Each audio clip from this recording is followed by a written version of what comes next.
안녕하세요. 오늘은 10월 22일 날마다 죽게로 큐티집 132페이지입니다.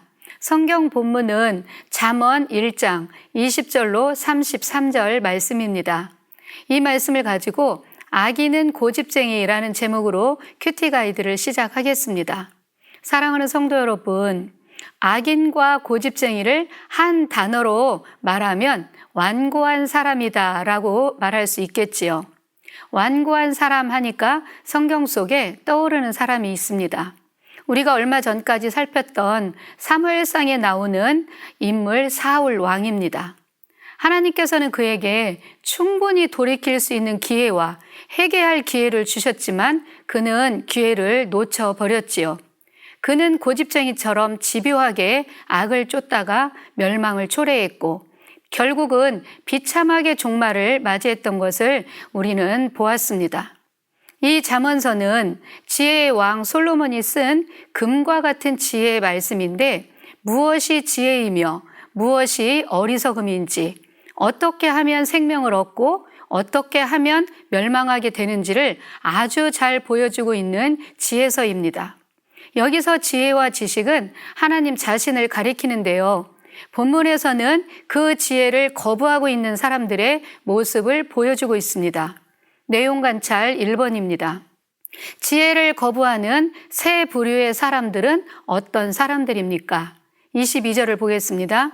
너희 어리석은 자들은 어리석음을 좋아하며 거만한 자들은 거만을 기뻐하며 미련한 자들은 지식을 미워하니 어느 때까지 하겠느냐. 아멘.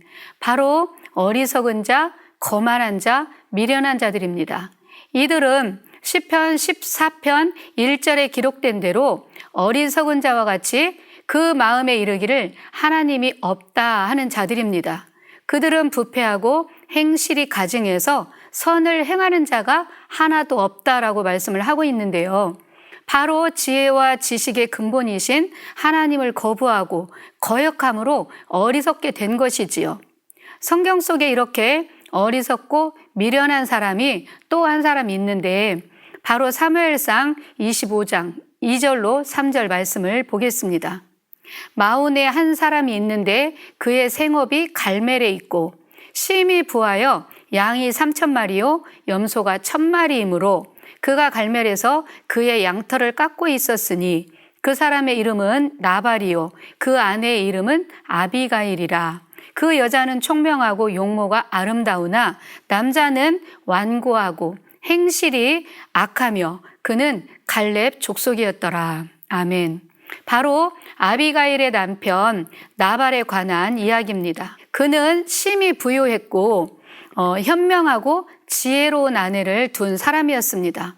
그럼에도 불구하고 그가 미련하고 어리석은 자라고 불리게 된 까닭은 성경에서 말씀을 해주고 있는데요. 참으로 안타까운 일이지요. 그는 자기 자신밖에는 모르는 사람이었습니다. 그래서 아내의 말도 듣지 않고 그 누구의 말도 듣지 않는 아나무인과 같은 사람이었지요. 그런 사람이 하나님을 생각했을 리는 만무합니다. 그는 오직 자기 자신밖에 모르는 삶을 살다가 결국엔 멸망하게 된 것을 볼 수 있습니다. 두 번째입니다. 지혜는 어떤 말로 그들을 권고하고 있는지 묻습니다. 23절로 25절 말씀을 살펴보겠습니다. 나의 책망을 듣고 돌이키라. 보라, 내가 나의 영을 너희에게 부어주며 내 말을 너희에게 보이리라. 내가 너희를 불렀으나 너희가 듣기 싫어하였고 내가 손을 폈으나 돌아보는 자가 없었고 도리어 나의 모든 교훈을 멸시하며 나의 책망을 받지 아니하였은즉. 아멘. 이 세 구절 말씀을 종합해 보면 나의 책망을 듣고 나의 영을 부어주며 내 말을 보였고 내가 불렀고 내가 손을 폈다라고 합니다. 내가를 반복하고 있지요. 여기서 내가는 하나님 자신입니다. 하나님께서 직접 그 백성들을 향해서 돌아오라, 돌이키라고 애타게 부르셨습니다. 또 하나님 자신을 알 수 있도록 지혜의 영을 부어주셨고 하나님 자신의 생각을 말씀으로 보여주면서까지 돌이킬 것을 촉구하고 있습니다. 하나님은 그 백성들을 큰 소리로 부르셨고 손을 펴서 오라고 초청하셨습니다. 그러나 그 백성들의 반응은 어떠했나요? 그 하나님을 멸시하며 냉담했습니다. 이 상황은 구약 솔로몬 시대나 신약 예수님 시대나 오늘을 살고 있는 지금 이 시대나 여전히 똑같은 것을 볼 수 있습니다. 예수님께서 직접 하신 말씀을 들어보겠습니다. 마태복음 11장 16절로 17절 말씀입니다. 이 세대를 무엇으로 비유할까? 비유하건대 아이들이 장터에 앉아 제 동물을 불러 이르되 우리가 너희를 향하여 피리를 불어도 너희가 춤추지 않고 우리가 슬피 울어도 너희가 가슴을 치지 아니하였다 함과 같도다. 아멘.